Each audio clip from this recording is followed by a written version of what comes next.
Baiklah, pada kesempatan kali ini kita akan membahas tentang gempa bumi dan gunung berapi. Seluk-beluk tentang gempa bumi.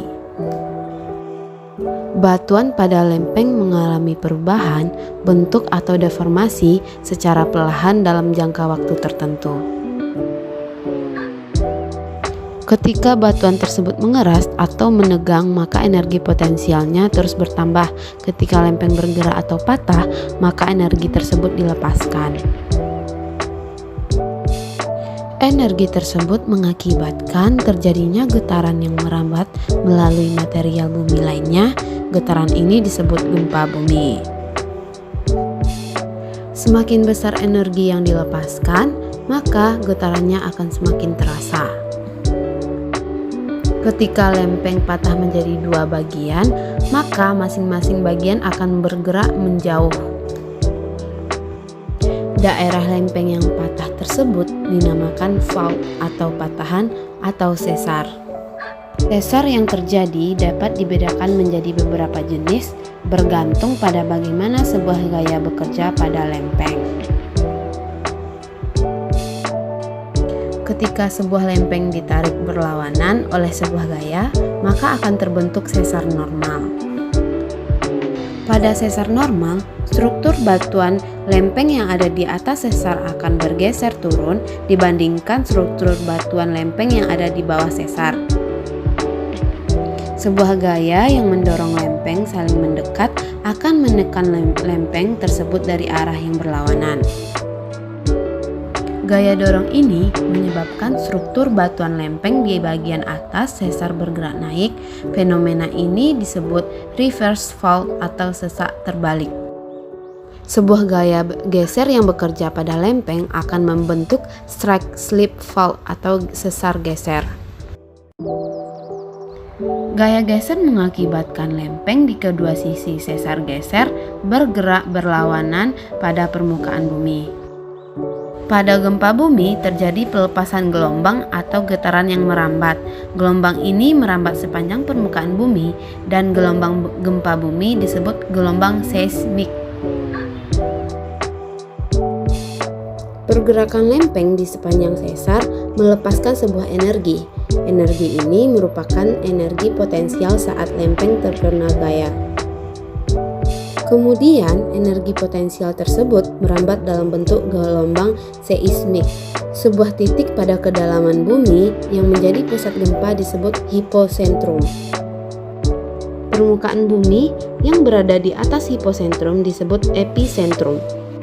Gelombang seismik yang merambat di bagian dalam bumi dibedakan menjadi gelombang primer dan sekunder. Gelombang primer atau P-wave bergerak melalui material batuan.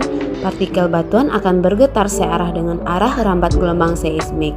Dengan kata lain, gelombang primer merupakan gelombang longitudinal.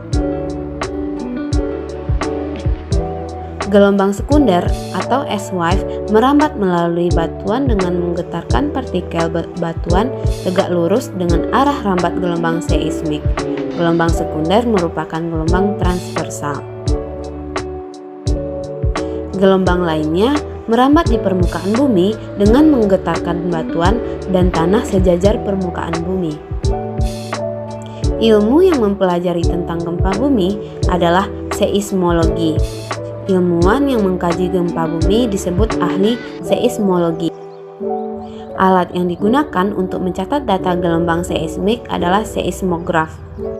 Ketinggian garis pada kertas menggambarkan besarnya energi yang dilepaskan saat gempa yang dikenal sebagai magnitudo. Grafik hasil pencatatan seismograf dinamakan seismogram. Kekuatan gempa atau magnitud pada sebuah daerah dinyatakan dengan skala Richter. Pengukuran kekuatan gempa didasarkan pada amplitudo atau grafik gelombang seismik di seismogram. Skala Richter menunjukkan besarnya energi gempa yang dilepaskan. Besarnya magnitud sebuah gempa akan memengaruhi besarnya energi yang dilepaskan.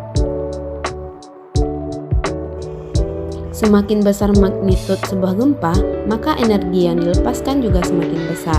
Akibatnya, kerusakan yang terjadi juga semakin besar. Berdasarkan magnitudo dan kerusakan yang ditimbulkan, gempa dibedakan seperti pada tabel berikut ini.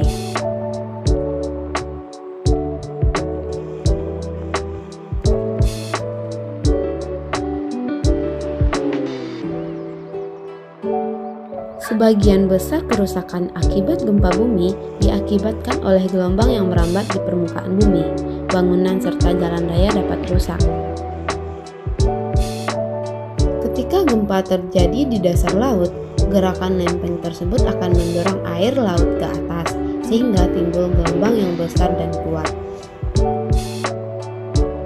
Gelombang air laut dapat mengalir ratusan kilometer ke segala arah dari epicentrum. Gelombang air laut ini disebut tsunami. Pusat gelombang tsunami adalah epicentrum yang berada di laut yang jauh dari pantai.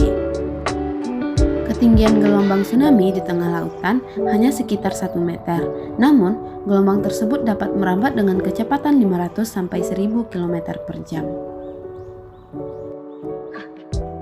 Ketika mendekati pantai, gelombang tsunami menurun hingga sekitar 30 km per jam. Akan tetapi, tinggi gelombang tsunami di dekat pantai meningkat hingga puluhan meter. Sebelum gelombang tsunami sampai di pantai, air laut yang ada di pantai surut seketika. Hal tersebut merupakan pertanda bahaya akan terjadi gelombang tsunami. Gunung berapi. Sama halnya dengan air mendidih, batuan cair atau magma juga bergerak ke permukaan karena memiliki massa jenis yang lebih kecil dari batuan yang ada di sekitarnya. Naiknya magma ke permukaan menyebabkan erupsi. Erupsi terjadi pada gunung berapi. Magma yang keluar dan mengalir di permukaan bumi saat terjadi erupsi disebut lava. Gunung berapi memiliki lubang yang berbentuk melingkar di daerah puncaknya yang disebut kawah. Saat erupsi terjadi, magma dan material lainnya dimuntahkan melalui kawah gunung berapi.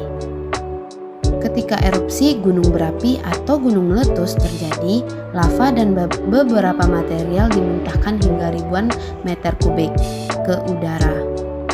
Partikel-partikel dari material dan lava yang mendingin akan terlontar ke atas, kemudian berjatuhan dari langit. Fenomena ini yang disebut hujan debu vulkanik atau tepra. Erupsi merupakan keluarnya magma dan material lainnya dari dalam bumi oleh letusan gunung berapi. Namun, istilah erupsi di masyarakat lebih dikenal dengan gunung meletus. Letusan gunung api akan memuntahkan material dengan kekuatan yang dahsyat, dan lava pijar maupun lahar dingin yang keluar akan menyapu segala sesuatu yang dilewatinya.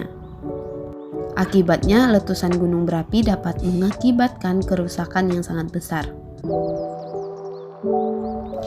Erupsi disebabkan oleh tekanan gas yang kuat dari dalam bumi yang terus-menerus mendorong magma. Dengan demikian, magma akan terus naik menuju ke permukaan. Dalam perjalanannya, magma yang memiliki suhu hingga 1200 derajat Celcius akan melelehkan batuan di sekitarnya. Akibatnya, terjadilah penumpukan magma. Tekanan udara yang berasal dari dalam bumi lambat laun semakin besar, sehingga tersimpan energi yang besar untuk mendorong magma keluar. Jika litosfer yang berada di atas magma tidak mampu menahan tekanan dari dalam bumi, maka terjadilah erupsi. Material yang dikeluarkan saat letusan gunung berapi meliputi material padat, cair, dan gas.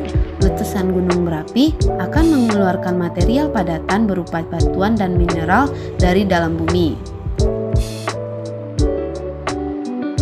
Hasil lainnya dari letusan gunung api adalah lava dan lahar.